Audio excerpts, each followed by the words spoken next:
Ja-Naé Social Media Club. My name is Jessica Murray, your community manager, and today we are joined with Ja-Nae Duane, author of How to Create a Revolution, a step-by-step guide to history's social influencers. And as you saw a few days ago, we introduced the Our Revolution Week, which kicks off Thursday, May 3rd, to celebrate Ja-Nae's new release.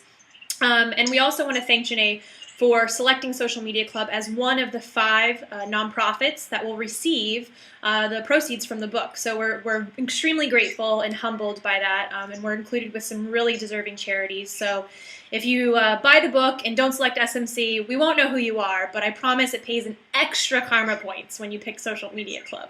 And I promise that it'll go to some really good missions and promoting all of our activities across the globe. So Ja-Nae, we invited you here because you've got some excellent case studies, a lot of very good tactical content in the book to help people kind of understand what their social influence is, what is social influence, how they can use it for good, and kind of how that motivates people and brands. So I want you to tell me a little bit about the book, kind of what inspired it, and then I want to talk to you a little bit about Delaware, because I know you took a road trip. So first tell me kind of what inspired the book. Absolutely. And first of all, thank you, Jess, for having me No on. problem. Really appreciate it. Yay! I thought we were just drinking, but Yes. Cheers. We decided to have some wine after a lot of technical difficulties. So what inspired the book was I was in Detroit speaking at the 140 conference, and I was talking on revolutions, but I didn't necessarily know what I wanted to speak about. So I ended up walking around the city, and I spoke to 2 parking attendants, 2 parking attendants, 2 homeless people, and a shop owner. And they all started the story with, "Despite what you hear about Detroit." And I was a little taken aback. I was like, wow, how disheartened you must be that you feel the need to defend your city, no matter who you are within your walk of life. And it got me thinking, we do not highlight the social good that occurs within our local communities. And furthermore, we might not highlight them, but how can we work with them? What are they doing that we need to learn from? And that headed me on a 22-city road trip in the month of March last year, which is when I met Jess in person, who was very gracious and allowed my team and I to stay with her. So thank you, Jess. Really appreciate that. And within that trip, I really met some really great people doing great things and who were utilizing their social influence to make those things happen. And from that, I decided, this book is really about the everyday hero, from the people doing it back in the American Revolution, even the Protestant Reformation, to today. Who is creating their own revolution, their own social good revolution, and what can we learn from them? And so that's a little bit about the book. Very cool. So tell us a little bit. I mean, Delaware. I didn't even know that you stopped there. First of all, but I know it's a very small state. But tell us what makes it unique, and tell us a little bit about the compelling story that you captured there. First of all, let me tell you, the Delaware crew, some hardcore, of the enthusiastic social media people that I have ever met, hands down, very without a doubt. They have, when you say, hey, I'm looking to do something, these people rally the troops in a way that I have never, ever seen. And I have to say that they were actually, after our kickoff party in New York, they were our first stop, and we ended up doing a revolutionary roundtable where we took people from the public sector and the private sector, including the Secretary of Labor, and we talked about healthcare within Delaware and also job creation. Also on that panel was Lori Brooke, who Lori at the time was unemployed. It was unemployed for a while, was really looking for a new career. And she ended up leading the Community Matters networking group. I hope I got that right. I think I got that right, Lori. If you're listening, we'll include it down below. Right. Let me know if I did it. But it was an organization, or it is an organization rather, that brought job seekers together to learn new skills such as resume writing and interview skills. And she alone has helped dozens of people navigate through the transition from unemployment to new careers. So, I mean, talk about a go-getter. That woman alone has done phenomenal things, and it was great to have her on the panel and to give her side of the story and to have both sides work together.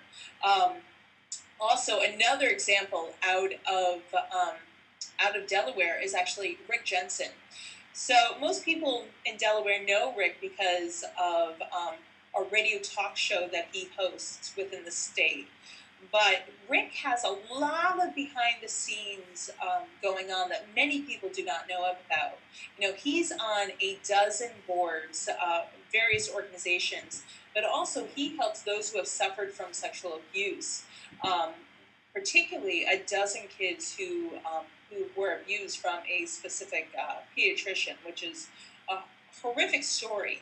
But he's another example of just one individual who is doing phenomenal things.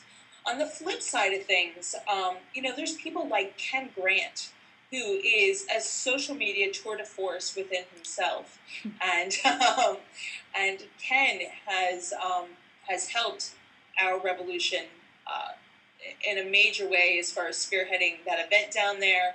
And then also, anytime there's a call to action within Delaware, it's almost like he puts up the bat signal. And everyone comes I want a bat signal. Where do I get one? I know. Well, you know, I think we actually need to create. Do they sell those on ThinkGeek? I'll go there later. Actually, I think they do. I don't want to get your hopes up, but I kind of think that they do. I don't know. We have the ThinkGeek catalog downstairs, so I'll look for you after this. How's that? Awesome. So I know that in the book you mentioned, I mean, again, I'll go back, you give a lot of tactical advice. So it's not just, you know, discussing kind of the history's influencers from, you know, Rosa Parks to present day Ken. That you're discussing kind of the resources that were available to them. And of course, now with social media, I mean, it's just a megaphone, and you have access to millions of more people to rally around some great causes and really motivate people. But so can you tell me a little bit about the revolutionary change cycle that you mentioned in your book and kind of how that relates to brands? Because I know that with SMC, obviously, we have access to a lot of individuals who are doing some really incredible things, but it all comes down kind of the bottom line and social good. There's a lot of brands who really want to put that at their core. So tell me a little bit of the revolutionary change cycle. Well, a little backstory on the cycle. As I was doing research for the book, I found this transformation system that was developed by a family therapist by the name of Virginia Satir. And it was divided into 5 segments, which really illustrated how a family can transform the status quo into something new. And as I was looking at it, it really correlated with the change behavior that I've seen within organizations, within businesses, and then I realized, you know what, this really applies to any brand, any organization who is looking to create change of any kind. You know, you end up starting with the current state. And the thing is that depending on the amount of disruption or discourse, that disruption will continue to percolate and cause almost like this revolt if it's not nipped in the bud, or if change hasn't occurred in some way.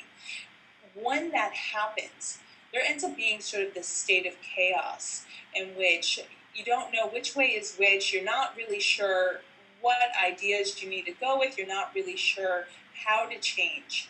And by reaching out, as brands go through this and they notice this either internal or external discourse, as brands reach out and almost open innovate to help problem solve, that's really where you're going to see change-based ideas start to generate. From that, a brand or a corporation can really take those ideas, figure out which ones they want to start to integrate, and integrate one at a time, really.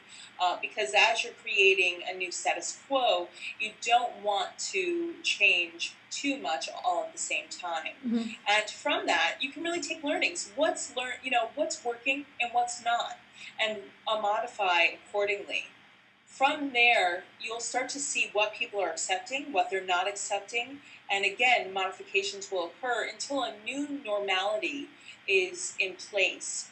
And you can apply this type of cycle to a product as a product starts to grow and innovate, and as you try to scale it, to a business who's trying to grow or scale, but even to an organization who's not really sure. They notice that something's wrong, but they're not really sure what it is.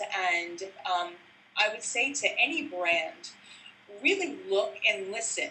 And it's more about the listening part, to hear how much disruption is going on, to see whether or not you need to start to open innovate and crowdsource ideas of how to change. I think there's a lot of brands that aren't open to innovation, but what you just mentioned in the revolutionary change cycle, I hope that brands are listening to this right now, and they will at least check it out. So Ja-Nae, where can we pick up the book? Well, Tell us where. You can go to ourrevolution.co, and starting, like Jess said, on Thursday, we're going to have packages. So depending on the type of revolution you're looking to create, whether or not you are just looking to pick up the book and donate from there, or if you're looking to really scale and create either an organization or you have an event or some type of initiative, we're here to help, and all the proceeds will go to fabulous charities such as the Social Media Club, which you get to choose. So I hope you'll choose.